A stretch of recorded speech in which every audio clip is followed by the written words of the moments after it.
ଆଜି ଆମର ମଟନ କରିବାକୁ ଇଚ୍ଛା ହେଲା, ସେଥିପାଇଁ ଆମେ ମାର୍କେଟ ଗଲୁ ମଟନ ଆଣିଲୁ।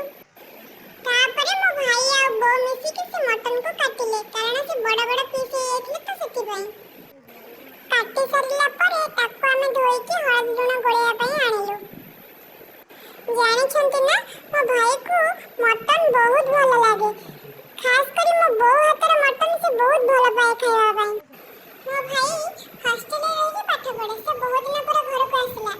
ସେ ହଷ୍ଟେଲର ଖାଇବା ଖାଇକି ବିରକ୍ତି ହେଇଯାଇଥିଲା ତ ସେଥିପାଇଁ ସେ କହିଲା, ତୁ ବୋଉକୁ କହ ଗାର୍ଲିକ ମଟନ କରିବ, ଆମେ ଖାଇବା। ଯେମିତି ପିଲାଦିନେ ସେ ବନାଏ ଆମ ପାଇଁ, ବହୁତ ଟେଷ୍ଟି ଲାଗେ। ତାପରେ ମୋ ବୋଉ ତାର ରୋଷେଇ ପ୍ରସ୍ତୁତି ଆରମ୍ଭ କଲା। ପ୍ରଥମେ ମୋ ବୋଉ ହାଣ୍ଡିରେ ମଟନ ପୁରେଇଲା, ତାପରେ ହଳଦୀ, ଲୁଣ, ସୋରିଷ ତେଲ ପକେଇ ତାକୁ ଭଲ ଭାବରେ ଗୋଳେଇଲା ଆଉ କିଛି ସମୟ ପାଇଁ ଛାଡ଼ିଦେଲା। ଆମେ 2 କିଲୋ 500 ମଟନ ଆଣିଥିଲୁ ମାର୍କେଟରୁ। ସେଥିରେ ଆମେ 500 ପିଆଜ ପକେଇଲୁ।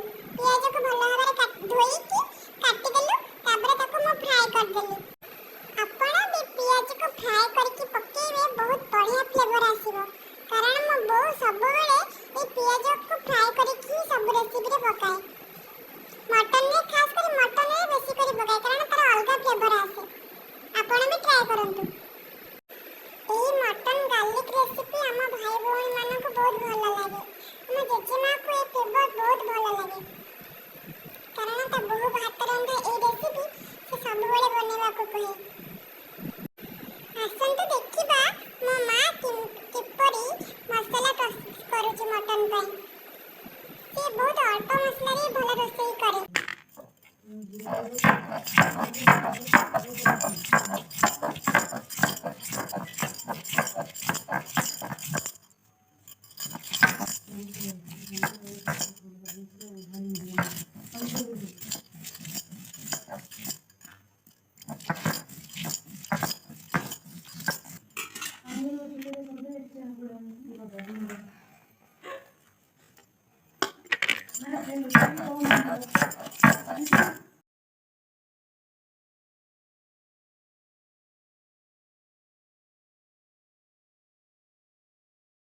ମୋ ବୋଉର ଶିଳରେ ମସଲା ବଟା ସରିବା ପରେ ସେ କିଛି ଭଜା ହେଇଥିବା ପିଆଜ, ଅଦା ରସୁଣ ବଟା ଆଉ ଟମାଟୋ, ତାପରେ ଗୋଟା ରସୁଣ 2ଟା ମା ତା ଦେହରେ ପକେଇଲେ। ଆପଣ ଚାହିଁଲେ 3ରୁ 4 ଗୋଟା ରସୁଣ ପକେଇ ପାରିବେ, ଆପଣଙ୍କ ପସନ୍ଦରେ ଆପଣ ପକେଇ ପାରିବେ। ତାପରେ ଶୁଖିଲା ଲଙ୍କା ମୋ ମା 5ରୁ 7 ପକେଇଛନ୍ତି, ଆପଣ ଆପଣଙ୍କ ହିସାବରେ ପକେଇ ପାରିବେ। ତାପରେ ମା କିଛି ଗୁଣ୍ଡ ମସଲା ପକେଇଲେ, ଜିରା ଗୁଣ୍ଡ, ଧନିଆ ଗୁଣ୍ଡ, ଗୋଟା ମସଲା।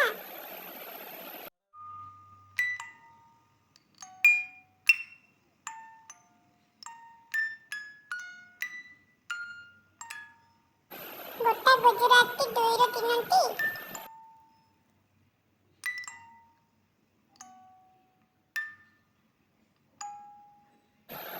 କିଛି ଲଙ୍କା ଗୁଣ୍ଡ। ଏମିତି ସବୁ ପ୍ରକାର ମସଲା ପକେଇ ମା ସବୁ ପ୍ରକାର ମସଲା ପକେଇ ତାକୁ ଭଲ ଭାବରେ ଗୋଳେଇ ଦେଲେ।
ପାଣି ଦେଲେ।